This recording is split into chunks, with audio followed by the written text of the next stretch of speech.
చాలు నాన్న. ఎన్ని మార్లు సాగిలు పడ్డాడు? 7 అనే అంకి గురించి 4 రెఫరెన్స్ చెప్తాను. మేము 7 గంటలు ప్రార్థన చేసాం. దానికి వాల్యూస్ ఉన్నాయా లేవా చెప్పాలి కాబట్టి మీకు చెబుతున్నా. 7 గంటలు అనేది బైబిల్లో ప్రాముఖ్యమైన నెంబర్. యేసయ్య సిలువలో పలికిన మాటలన్నీ 7 మాటలు పలికాడు. 7 మాట్లాడింది, 8, 9 మాట్లాడారా?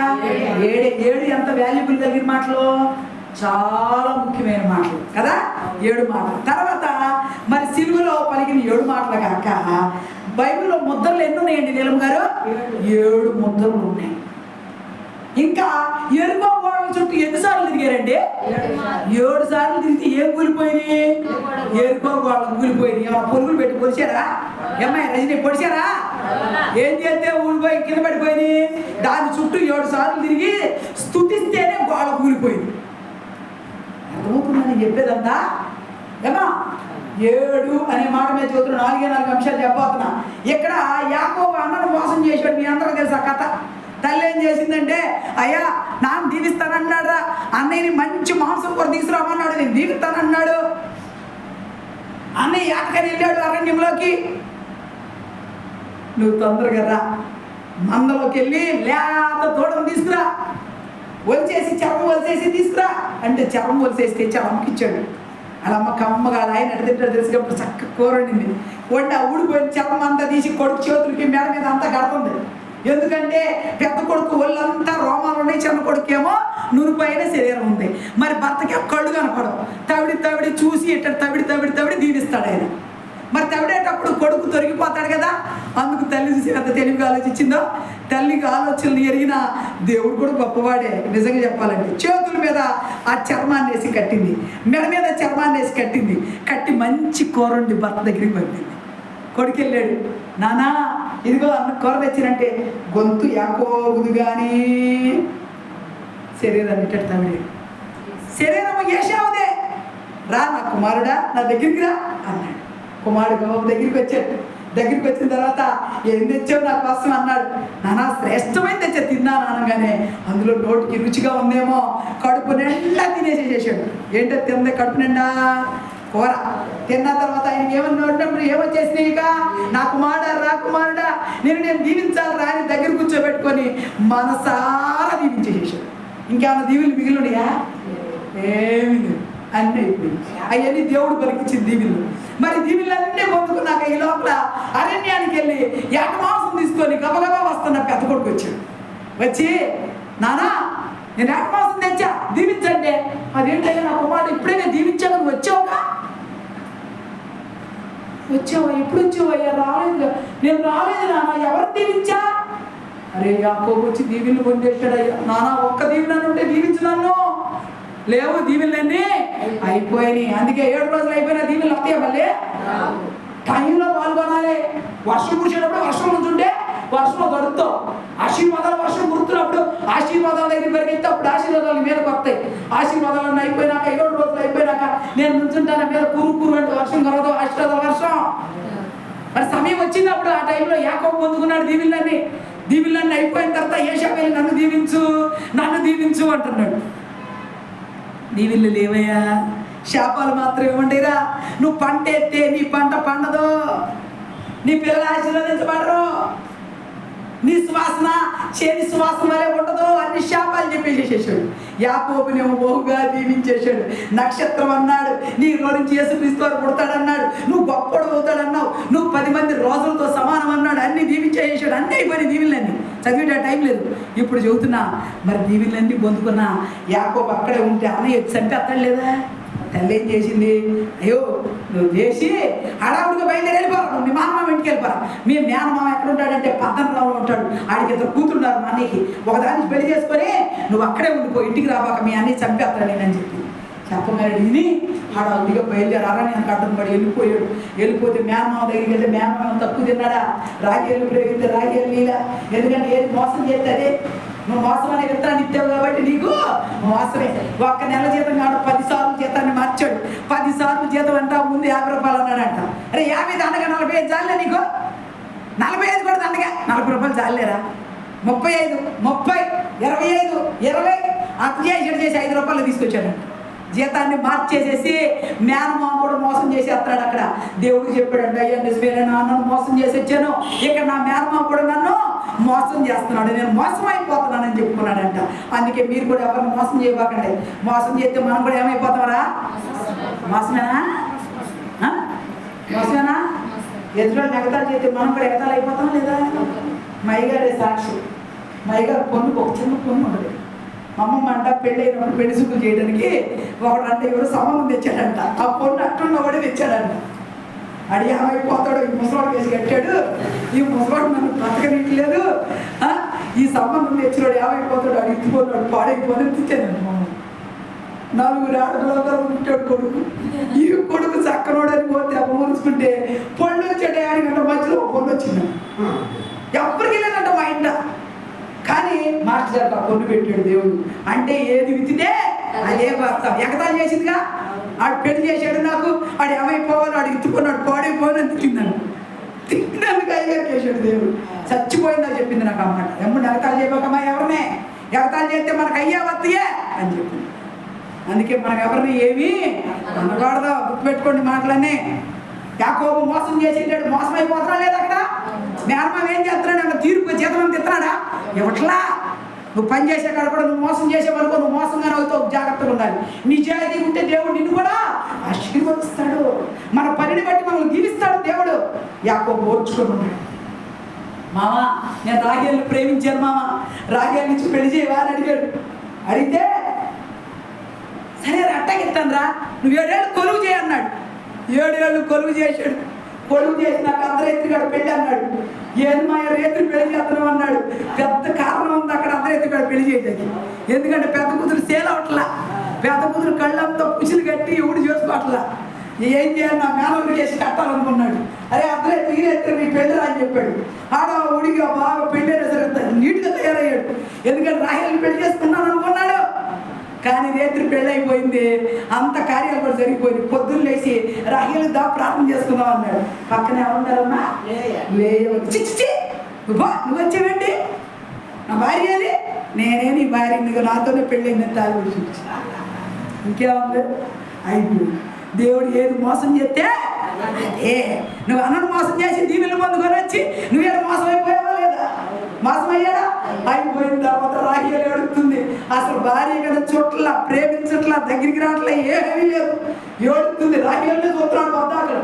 ఏంది మామ ఎంత మోసం చేసావు ఏంటంటే, అరే నీకంటే ఎక్కువ అంటలే కానీరా, మా ఇళ్ళల్లో పెద్దాన్ని పెళ్ళి అవ్వడం చిన్నదాన్ని పెళ్లి చేయమయ్యా, నీకు కావాలంటే చిన్నదాన్ని కొడుతా, ఇంకొక 7 ఏళ్ళు కొలువు చేయి. అట్లాగేనని 7 ఏళ్ళు కొలువు చేసినాక రాహేలుకి ఇచ్చాడు. రాహేలుని పెళ్లి చేసుకోవడానికి ముందు లేయి మనం ముట్టుకొని కూడా ముట్టుకోవాలి. తర్వాత ఈ పెళ్ళి అయిన కాడి నుంచి భార్యను అతిగా ప్రేమిస్తున్నాడు రాహేలుమనే. లేయని ఏం చేస్తున్నాడు, ద్వేషిస్తున్నాడు. చిచ్చి అంటున్నాడు. చి అని ఎప్పుడన్నా ఒకసారి భార్య దగ్గర గర్భిణి వచ్చేసి కొడుకులు మీద కొడుకులు 6 కొడుకులు లేదు సార్. ఎంతమంది కొడుకులు నాకు తెలుసా? 6 సార్లు వెళ్ళాడంట భార్య దగ్గరికి. 6 కొడుకులు. 7వ సారి వెళ్ళాడంట కూతురు పుట్టింది. 7 సార్లు పిల్లలు ఇచ్చేశాడు దేవుడు. అంటే దేవుడికి ఇష్టమైతే అలా ఆశీర్వదిస్తాడు. రాహేలు పిల్లలు ఉంటారా? లేదు. అక్కాయి నెత్తి మీద ఒకడిని, భుజం మీద ఒకడిని, సంకలో ఒకడిని, పొట్టలో ఒకడిని, ఇద్దరు నడిపించుకొని నడుపుతుంది. అక్క పెట్టి ఎత్తుకుంటాను. సాగుతో నా భర్తను తీసుకున్నావు నువ్వు, మరి పిల్లలు కూడా అడుగుతున్నావు. ఇలా పిల్లలు ఇలా ఇప్పుడు చెబుతున్నా, సంతానం ఎవరిస్తే వస్తారు? దేవుడు. గర్భఫలము యెహోవా ఇచ్చు బహుమానము, కుమారులు యెహోవా అనుగ్రహించు స్వాస్థ్యము. అచ్చగా స్వాస్థ్యాన్ని చేశాడు లేయ గర్భం ఉండని యోధా గారు పుట్టారు. యోధా గర్భంలో కూడా యేసుక్రీస్తు వారు వచ్చారు. అంటే ద్వేషించబడిన లేయ నచ్చింది కానీ రాహేలు నచ్చిందా యేసయ్యకి? నచ్చలా. అంతే మనం కూడా అంతే. మనం ఎవరినైతే ఇబ్బంది పెడతామో వాళ్ళని దేవుడు ఆశీర్వదిస్తాడు. బాగా పెట్టుకోండి. ఎవరినైతే తీసేస్తామో అయిపోయింది, మాడికి ఇబ్బంది అడ్డింటికి వెళ్ళింది, ఇక లేదు లేదు లేదు అనుకున్నారేమో. కూతురికి సీట్ ఇచ్చాడు, 10th కొడుకు బ్యాచ్ చేశాడు, చక్కని మంచి ఆటో ఇచ్చాడు, అతనికి ఒక ఉద్యోగం ఇచ్చాడు. మీ బాకీలను యేసునామములో తీరిపోండి. దేవుడికి అసాధ్యమైన ఉన్నాయా? నమ్మితే కార్యాలు జరుగుతాయా జరగవా? అబ్బాయి దిలీప్ జరుగుతాయి జరగవా? దిలీప్ పని అయిపోయింది, రజనీలు వెళ్ళిపోయారు, జనాలు వెళ్ళిపోయారు అనుకున్నారేమో. దేవుడు ఈనాటి నుంచి ప్రారంభిస్తున్నాడు మిమ్మల్ని దీవించడానికే. దేవుడు దీవించడం ప్రారంభిస్తే యాకోబు 18 రాములో ఉన్న దీవించబడ్డాడా లేదా? పొరుగురులో ఉన్న దీవిని పట్టుకున్నారా లేదా? అట్టి రీతిగా మిమ్మల్ని కూడా నీ కొడుకుని మిమ్మల్ని దేవుడు దీవించుగాక. అలాగే సుధీర్ అంజనీయులు బాధపడుతున్నారు. సొంత ఇంట్లో ఉండే సుధీర్ బాధపడుతున్నాడు. కుమారుడు పట్ల కూతురు పుట్టింది, వారసులేడని మామగారు ఏడుస్తున్నాడు, సుధీర్ తండ్రి ఏడుస్తున్నాడు. సుధీర్కి వారసులు ఇస్తానని వాగ్దానం చేసింది. దేవునికి స్తోత్రం చెప్పండి. దేవుడు అట్టి రీతిగా మీదట ఈనాటికి నీ కవిత కుమారుడు నుంచి దీవించి ఆశీర్వదించుగాక. దేవుడికి అసాధ్యమైన కదా, బ్లెస్సింగ్ ఇచ్చినట్టుగా నీ కొడుకు నీలేడా ఇస్తాడు. ఆయన మీద నమ్మకం ఉంచు. సుధీర్ ఆరోగ్యం కోసం ఎంత ప్రార్థన చేసావో అట్ట పెరుగులాడు. ఒకసారి అన్నావలే పెరుగులాడు. నీ ప్రార్థన చాలా గట్టిగా నాకు తెలుసండిలే. నువ్వు అడిగావంటే నీ చెల్లెల గర్భాలు నీ గర్భము ఒకేసారి తెరపడితే నాకు తెలుసు. ఉపవాసం నోటితో పలుకుతున్నా దేవుడు మీ ముగ్గురిని జ్ఞాపకం చేసుకుని కుమారులను గ్రహించుగాక. దేవుడికి అసాధ్యమైన మరియా మరి ఇప్పుడు సాక్ష్యం చెప్పింది. జ్యోతి పడిపోయింది, కారుకి యాక్సిడెంట్ అయిందాము.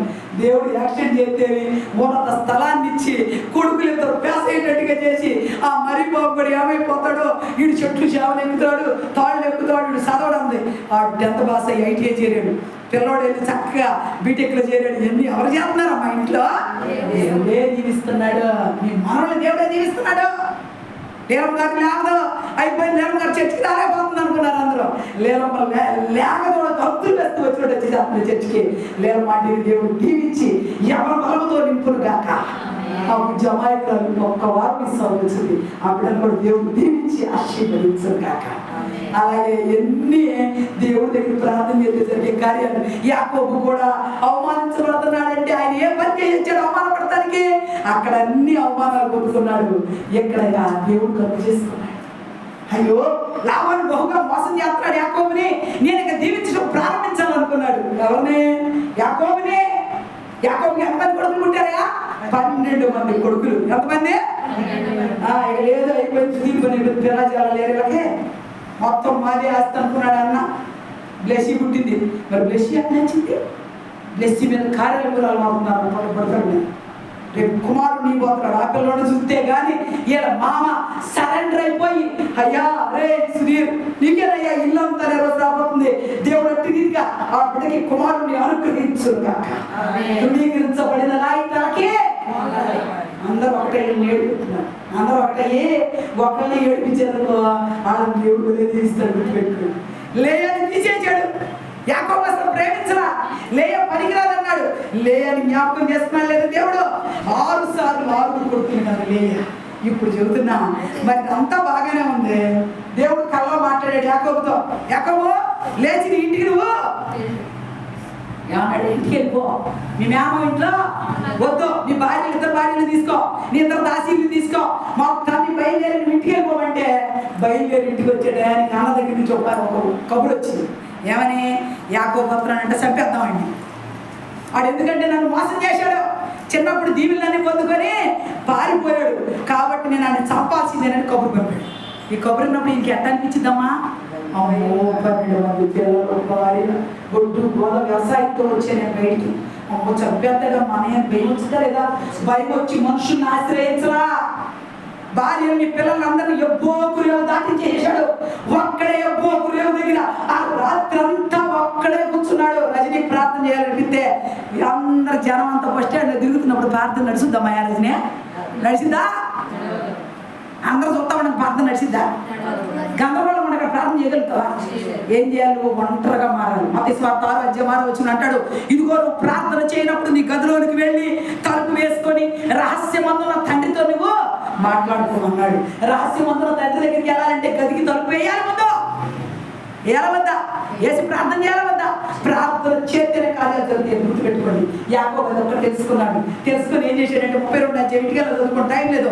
ఈ 32 అధ్యాయంలో ఏం చేస్తాడంటే భార్యని పిల్లల్ని అందరినీ పంపించేసాడు. ఒక్కడే మిగిలిపోయాడు. దాసదాసీలు ఉన్నారా? లేదా? ఎవరు లేరు. అందరూ వెళ్ళిపోమన్నాడు. అందరూ వెళ్ళిపోయారు. అందరూ వెళ్ళిపోయినాక ఆ రాత్రి ఒక్కడే దేవుడితో మాట్లాడుకోవడం ప్రారంభించాడు. ఆ దేవుడితో అంటున్నాడు, అయ్యా నేను పాపిని, నేను నాన్నను మోసం చేసిన మాట వాస్తవమే, మనే నన్ను చంపాలనుకోవడం కూడా వాస్తవమే, మంచిదే లేదా? కానీ నా అన్న హృదయాన్ని మార్చు అయ్యా. నువ్వు నన్ను దీవిస్తే కానీ నీ పాదాలు విడిచిపెడతానని మొదలేసాడు ప్రార్థన చేయడం. రాత్రి మొదలేసాడు, తెల్లగట్ట అయిపోయింది అని చెప్పేసాడు. చూసుకోండి, తెల్లగట్ట 3 గంటలకు దేవదూత వచ్చింది. వచ్చి రోజు మా ఇద్దరు 3 గంటలు ఎగబెట్టింది. అయ్యారు పరిశుద్ధాత్మ నమ్మేవాడు కానీ ఇప్పుడు నమ్ముతున్నాడు. ఆ మంచి రోజు నీకే అడుగు పరిశుద్ధాత్మ అనేవాడు. నేను సీటీలు వేసి మరి తీసాడంట. రాణి పేరులో పరిశుద్ధాత్మ ఉందా లేదని అడిగాడు. దేవుడు చెప్పాడు అనుకుందని చెప్పాడు. అన్నీ ఆయన దగ్గర నుంచి కనుక్కున్నాడు. మనుషులు చెప్పిన మాట నమ్మట్లా. నీకు ఉంగరం ఇచ్చాడయ్యా అంటే నీకెడ తెలిసింది, నీకెడ తెలిసింది నాకు ఉంగరం ఇచ్చిన సంగతి నీకెడ తెలిసింది అన్నాడు. దేవుడు తెలీదా? నాకు చెప్పలేడు, నీకు చెప్పినాడు. నెబుకద్నెజరు కలొస్తే దానియేలుతో మాట్లాడలేదా? ఆయన కలలే మాట్లాడేది లేదా? అదే కళ వచ్చిందా లేదా నాన్న? అంటే దేవుడు నీతో నాతో అందరితో కూడా మాట్లాడగలడు. ఈయనకి నమ్మకం కలిగేటకి అన్ని నాతో చెప్పి నా చేత చెప్తున్నాడు. ఆయన అన్నీ తెలుసు, సమస్తము తెలుసు. ఉంగరం ఇచ్చాడు, నీకు చెప్పాడా అన్నాడు. చెప్పలేదు సయ్యా. ఏంటంటే ఉంగరం ఇచ్చాడు నీకు ఎంత లోపల ఉండు ఉందండి, నీ చేతి ఇచ్చాడు. ఇచ్చాడు, నీకెడ తెలిసింది? మరొకస్తారంలో జరిగింది. దేవుడు కార్యం చేయగా తిప్పివేయవాడు ఎవడు అని అడుగుతున్నాను మిమ్మల్ని. దేవుడు కార్యం చేస్తాడు. యాకోబును దేవుడు దీవించాలనుకున్నాడు. అందుకే తెల్లవారుజాము 3 గంటలకి దేవదూత భూమి మీదకి వచ్చింది. వచ్చి యాకోబు అంటుంది, తెల్లారిపోతుంది, నన్ను వదిలిపెట్టు, నువ్వు నేను వెళ్ళిపోవాలి, వదిలిపెట్టు. యాకోబు వదిలిపెట్టాడా? నువ్వు దీవించేంత వరకు నీ పాదాలు నేను 7 రోజులు అదే చేశాను. నువ్వు దీవించేంత వరకు నీ పాదాలు కడిచి నెలనయ్యా. 3 అయినా పర్లా, 2 ఎండిపోయినా పర్లా. నిజంగా ఇప్పుడు ఎన్ని పాటలు పాడాలనుకున్నా ఎంతో సందర్భం పాట పాడే గొంతుతోటి శక్తి లేదు, ఏం తెలియదు. మరి నేను అసలు నిజంగా చెప్తున్నా, వాటర్ దాగున్నా ఆ శక్తి ఎవరుతున్నారు? ఈ వాక్యం చెప్పడానికి శక్తి ఎవరుతున్నారు? అసలు పొద్దున్నే ఆకలి అందరూ తింటాను, పొద్దున్నే తినేసేస్తాను నేను. మరి ఉపవాసం ఉన్నప్పుడు ఏమి ఉండదు, దేవుడి శక్తి వచ్చేస్తారు మనుషులకి.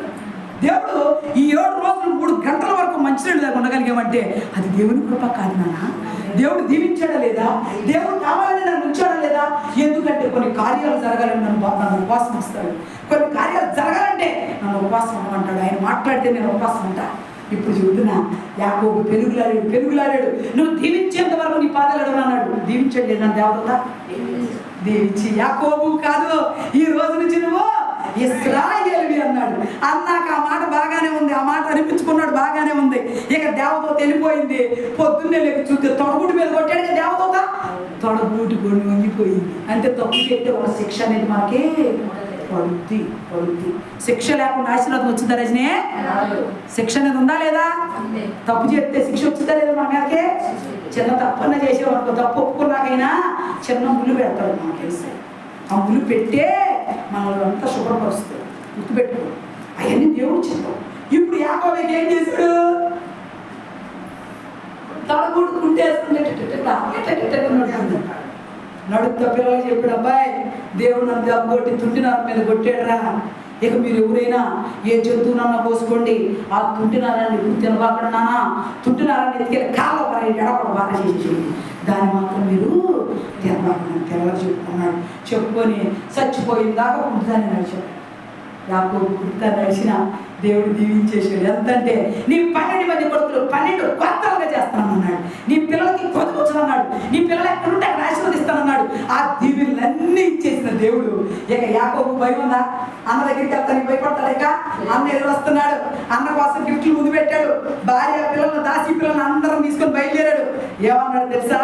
ఇదిగో నా అన్నయ్య యేషా వచ్చే టయానికి మీరు సాగిల పని 7 మార్లు సాగిలిపడి నమస్కారం చేయాలి నాతో పాటు. నేను నమస్కారం చేస్తా, నాతో పాటు మీరు కూడా.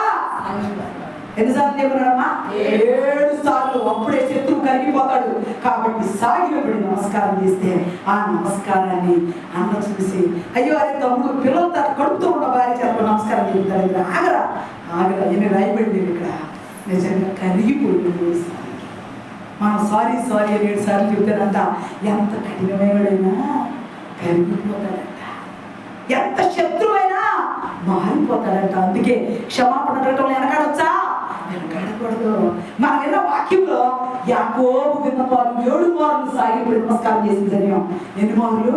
7 మార్లు. చదవండి, ఒక్కసారి చదివి ముగించేసేద్దాం. దాన్ని ఒకసారి చదవండి. ఆదికాండం 33వ అధ్యాయము మొదటి చదువునా అంజలి? యాకోబు కన్నులు ఎత్తి చూచినప్పుడు వచ్చి చుట్టిరి. అప్పుడు అతను తన పిల్లలను, లేయా రాహేలులను, 2 దాసీలను పంచి అప్పగించెను. అతడు ముందర దాసీలను, వారి పిల్లలను, వారి వెనుక లేయను, ఆమె పిల్లలను, ఆ వెనుక రాహేలును యోసేపును ఉంచి తాను వారి ముందర వెళుచు తన సహోదరుని సమీపించు వరకు 7 మార్లు నేలను సాగిలపడింది. అప్పుడు ఏశావు ఎదుర్కొని పరిగెత్తి అతన్ని కౌగిలించుకొని అతని మెడ మీద పడి ముద్దు పెట్టుకొనెను. వారిద్దరూ కన్నీరు విడిచింది. దేవుని స్తోత్రం చెప్పండి. చంపేస్తానన్న అన్నయ్య ఏం చేశాడు? ఇప్పుడు వచ్చి ముద్దు పెట్టుకున్నాడు, కన్నీరు విడిచాడు. అక్కజనులకి ఈ మధ్య గొడవలు ఎక్కువైపోతున్నాయి. అన్నదమ్ములకి గొడవలే, ఆస్తులు గొడవలు. ప్రేమించే తత్వం రావాలి అంటే నీ అన్నకి నీ తమ్ముడికి నీ మీద ప్రేమ కావాలి, నీ చెల్లికి నీ అక్కకి ప్రేమ కావాలంటే మనం కూడా ప్రార్థన చేసి ఆ ప్రేమ పొందుకోవాలని బైబిల్ తెలియపరుస్తుంది. ఇక 7 మార్లు సాగిలు పడ్డాక భార్య పిల్లలను కూడా తీసుకొచ్చి వాళ్ళు కూడా ఏశావును చూడగానే ఏశావు ముందు సాగిలు పడి నమస్కారం చేశారు. ఇప్పుడు నమస్కారం చేయడం వల్ల ఉపయోగం వచ్చిందా? వచ్చిందిగా. మరి ఇప్పుడు ఎరుకో గోడ కూలిపోవడానికి యెహోషువ ఎరుకో గోడ చుట్టూ ఎన్నిసార్లు తిప్పాడంటే తీపి టైం చెప్తున్నాం. ఎన్నిసార్లు తిరిగానా? 7 సార్లు తిరిగాను. 7 సార్లు తిరిగితే గోడ కూలిపోయినాయా? కూలిపోయినాయా? కూలిపోయింది. అదే రకంగా మరి ఎరుకో గోడ కూలినాక రాహాబు అనే వేషం రక్షిస్తానన్నాడుగా, రక్షించారా? మాటిస్తే రక్షించాడా దేవుడు? రక్షించాడు. యేసయ్యకి గాయాలెన్ని? పంచగాయాలు, 5 గాయాలు. యేసయ్యకి సిలువలో కలిగిన మాటలెన్ని? 7. ప్రకటన గ్రంథంలో ముద్రలెన్ని? 7. అన్ని ఉగ్రతలెన్ని? 7. సముద్రాలు, మహాసముద్రాలు, భూమి మీద ఉన్న సముద్రాలు ఎన్ని అంజలి? 7. ఖండాలెన్ని? 7. వారానికి రోజులెన్ని? 7. 7 ప్రాముఖ్యమైందా కాదా? చాలా మంది 7వ తారీఖు 7వ రోజా ఇవాళ వద్దులే అంటారు. కానీ 7 శ్రేష్టమైన సంపూర్ణమైన నెంబర్. 7 అనే దాని మీద నువ్వు దేన్ని ప్రారంభించినా దేవుడు ఖచ్చితంగా ఆశీర్వదిస్తాడు. 7 ఆశీర్వదించొద్దు ఎవరు. 7 అనబాకండి. ఇంకోటి 7 1 6 1 అంటారు. 7 అనుకోండి అన్నారులే చాలా మంది. 6 1 అంటారు. 7 అన్న సూత్రుడు. 7 అని పలకం. 7 పలికితే మన ఏసై జీవిస్తాడు. 7 అంటే ఏసైకి చాలా ఇష్టమైన నెంబర్, దైవికమైన నెంబర్ అది. అందుకే దాన్ని పలికే విషయంలో కూడా మీరందరూ ఆటంకంగా పలకొద్దు, ఇష్టంగా పలకండి. అప్పుడు దేవుడు ఖచ్చితంగా దీవిస్తాడు. మరి 7 రోజులు ప్రార్థనలో టైం చూస్తే 2 నిమిషాలు మరి డ్యూటీకి వెళ్ళిపోవాలి. ముగిస్తున్నా. మరి ఇప్పుడు 7 మార్లు సాగిలు పట్టేందుకు అన్న క్షమించాడుగా. యాకోబును దీవించాడా? దీవించాడు. అందుకే ఈ దీవులు రావాలంటే మనం కూడా శత్రువుని ప్రేమించాలి, శత్రువుని క్షమించాలప్పుడు మన దేవుడు ఆశీర్వదిస్తాడు. దేవుడు కొద్ది మాట కూడా వెనుకడిలో దీవించి ఆశీర్వదించుగాక. ఆమేన్. ఆమేన్.